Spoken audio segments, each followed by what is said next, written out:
सुप्रभात प्यारे बच्चों। आज के हिंदी व्याकरण विषय वस्तु के अंतर्गत हम रस एवं रस के अंगों के बारे में पढ़ेंगे। आपको विषय वस्तु समझने में सरलता हो, इसके लिए आप अपनी हिंदी पाठ्य पुस्तक का पृष्ठ क्रमांक 3 खोल कर रखेंगे अपने सामने। उसमें आपको दिखाई देगा रस के अंग, जो आज हमारा मुख्य विषय है। हम सबसे पहले जाने रस किसे कहते हैं। काव्य को पढ़ने, सुनने अथवा उसके अभिनय को देखने में पाठक, श्रोता या दर्शक को जो आनंद की अनुभूति होती है उसे काव्य कहते हैं। ये क्या देखी हमने, काव्य की परिभाषा। और अधिक सरल शब्दों में कहें, काव्य में रस का वही स्थान है जो शरीर में आत्मा का होता है, अर्थात रस काव्य की आत्मा है। दूसरा प्रश्न हमारे मन में बनता है कि रस की निष्पत्ति या उत्पत्ति कैसे होती है। हृदय में स्थायी भाव जब विभाव, अनुभाव और संचारी भाव से संयोग होता है, तब रस की निष्पत्ति या उत्पत्ति होती है। आचार्य विश्वनाथ के अनुसार आपने काव्य की परिभाषा पढ़ चुके हैं पिछले अंक में। रसात्मक वाक्यम काव्यम, अर्थात रस युक्त वाक्य ही काव्य है, इसलिए रस को काव्य की आत्मा कहा जाता है। हम अपने मुख्य विषय वस्तु की तरफ चले। रस के अंग सामने तालिका में आपको दिखाई दे रहा है। रस के प्रमुख 4 अंग हैं। पहला स्थायी भाव, दूसरा विभाव, तीसरा अनुभाव, चौथा संचारी भाव। विभाव को 2 भागों में बांटा गया है, आलंबन, उद्दीपन। आलंबन को 2 भागों में बांटा गया है, आश्रय, विषय। हम इन्हीं 8 विषय वस्तु पर चर्चा करेंगे। एक एक परिभाषाओं को ध्यान से सुनेंगे एवं समझने का प्रयास करेंगे। पहला स्थायी भाव।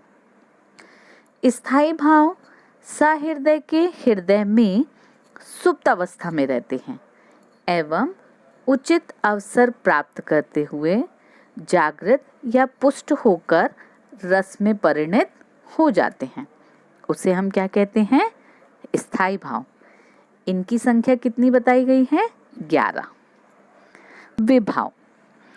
स्थायी भाव की उत्पत्ति के कारण को विभाव कहते हैं, अर्थात जो स्थायी भाव को उत्पन्न करें उसे हम क्या कहते हैं, विभाव। विभाव 2 प्रकार के होते हैं।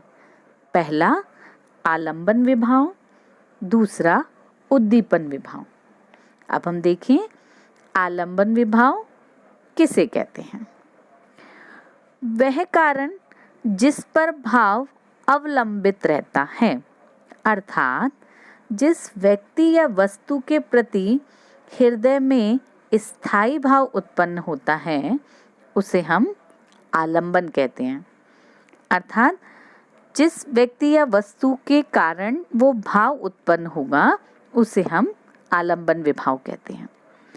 अब आलंबन विभाव के 2 प्रकारों को हम पहले जाने। पहला आश्रय और दूसरा विषय। आश्रय अर्थात जिसके हृदय में स्थायी भाव उत्पन्न हो रहे हैं उसे हम आश्रय कहते हैं। और दूसरा विषय, जिस कारण से वो भाव जागृत हो रहे हैं उसे हम विषय कहेंगे। एक छोटा सा उदाहरण ले। यदि पुत्र की मृत्यु हो जाए तो माता जब विलाप करती है तो पुत्र की मृत्यु क्या बनेगा, आश्रय, एवं माता का विलाप करना क्या होगा, विषय, अर्थात वहाँ पर कौन सा रस है? शोक रस।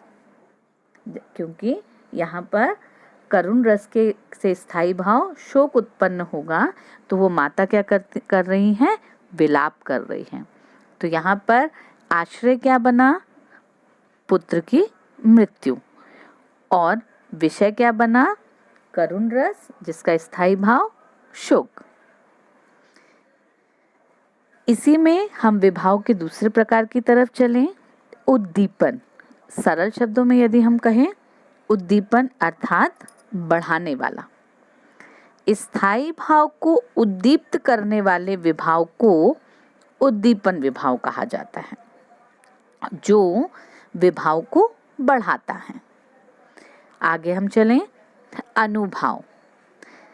स्थायी भाव के जागृत होने पर आश्रय की जो बाह्य चेष्टाएं होती हैं उसे हम अनुभाव कहते हैं।